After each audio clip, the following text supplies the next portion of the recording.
बातचीत करवाते हैं और साथ ही आपको उसमें क्या रणनीति बनानी चाहिए कंपनी के स्टॉक में, हमारे मार्केट एक्सपर्ट से राय भी लेते हैं। तो अब शो को आगे बढ़ाते हैं और नतीजों पर विस्तार से बात करने के लिए अब आस्क ऑटोमोटिव का मैनेजमेंट और चेयरमैन और एमडी कुलदीप सिंह राठी साहब हमारे साथ जुड़ गए हैं, जिनसे बातचीत करते हैं नतीजों पर। स्वागत है आपका राठी साहब हमारी पेशकश में। और नंबर्स देखें तो बेहतरीन दिखाई दे रहे हैं, लेकिन सेगमेंट वाइज अगर हम रेवेन्यू कंट्रीब्यूशन की मैं बात करूं तो किस तरह से ये पैन आउट हुई है, कुछ बताएं। और साथ ही उम्दा सेट ऑफ नंबर्स जो आए हैं, इसके पीछे क्या क्या फैक्टर्स आप गिनाना चाहेंगे? नमस्कार जी, थैंक यू वेरी मच। आपने ये मौका दिया आपसे बात करने का। और इस तिमाही का जो रेवेन्यू अच्छा रहा वो क्योंकि हमारा जो टू व्हीलर सेक्टर है जो जिसमें हम प्रिडोमिनेंटली प्रेजेंट हैं, वो पिछले 4 साल से ठीक नहीं परफॉर्म कर रहा था, लेकिन अब पिछले क्वार्टर से 2 क्वार्टर से बहुत अच्छा परफॉर्म कर रहा है और आगे भी ये ठीक चलता रहेगा। सो वो एक मेन रीजन हुआ। इसके अलावा जो सेगमेंट वाइज आप जो कह रहे हैं, हमने एक्सपोर्ट में बहुत अच्छा फोकस किया हुआ है और उसमें इस साल हम 45 से 50% की ग्रोथ ले रहे हैं। तीसरी बात यह है कि ईवी में क्योंकि हम 84% ऑर्गेनाइज सेगमेंट में प्रेजेंट हैं, तो ईवी में भी हमारी जो ग्रोथ आ रही है वो 150% की आ रही है।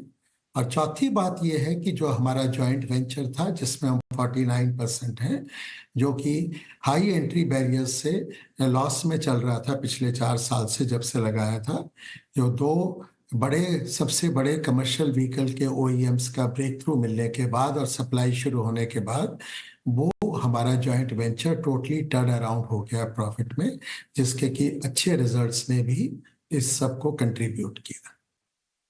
राठी साहब ये बताएं कि ईवी सेगमेंट का आपने जिक्र किया, जहां पर आपने कहा कि रेवेन्यूज में अच्छा खासा जंप देखने को मिला है, लेकिन कंट्रीब्यूशन Q3 के लिहाज से समझना चाहें तो जितना रहा है आगे कितना बढ़ेगा? ये जो नंबर है ये आगे बढ़ाने को लेकर आपकी योजना क्या होगी?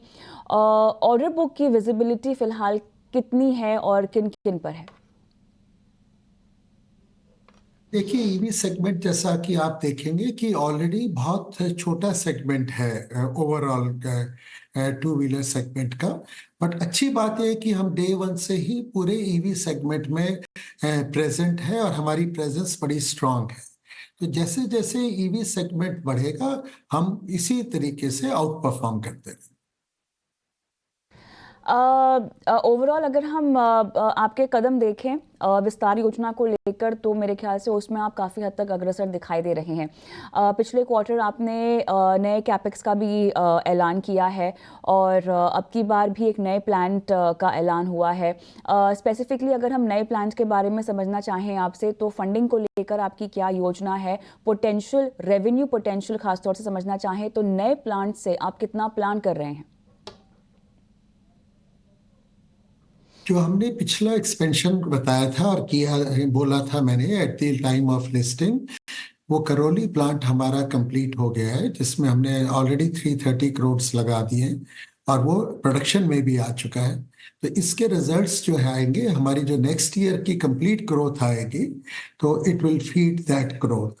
और अभी जो हमने एक और अनाउंसमेंट कर दी, क्योंकि हमारे को साउथ के कस्टमर्स से बहुत अच्छे फ्यूचर ऑर्डर्स कंफर्म हो गए हैं फॉर द फाइनेंशियल ईयर 25-26, तो वो हम अगला प्लांट भी साउथ में बेंगलोर में तीसरा प्लांट स्टार्ट करेंगे। 2 ऑलरेडी हमारे प्लांट फंक्शनल हैं, बल्कि तीसरा प्लांट अब हम स्टार्ट करेंगे, जो कि हमारा Q4 of financial year 25 will be complete and it get started.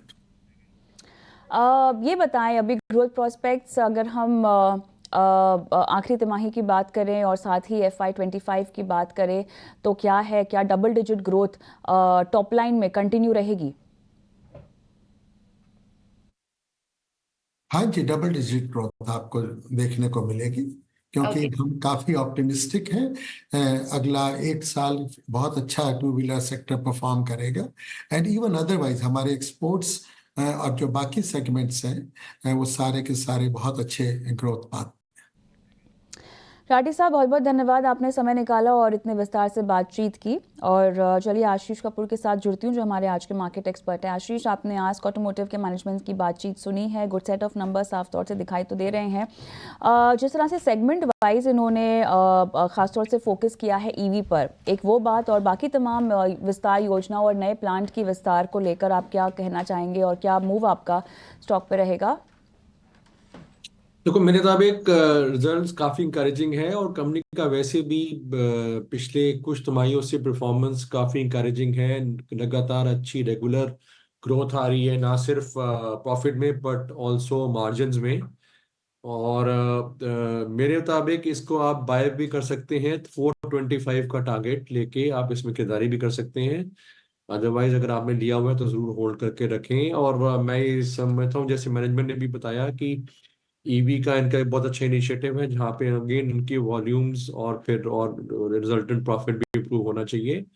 Overall company seems to be very well managed और उनका ग्रोथ प्लान्स भी बहुत अच्छे हैं, encouraging है। तो मेरे मुताबिक तो इसमें आपको खरीदारी का अच्छा मौका मिल रहा है विद 425 का टारगेट।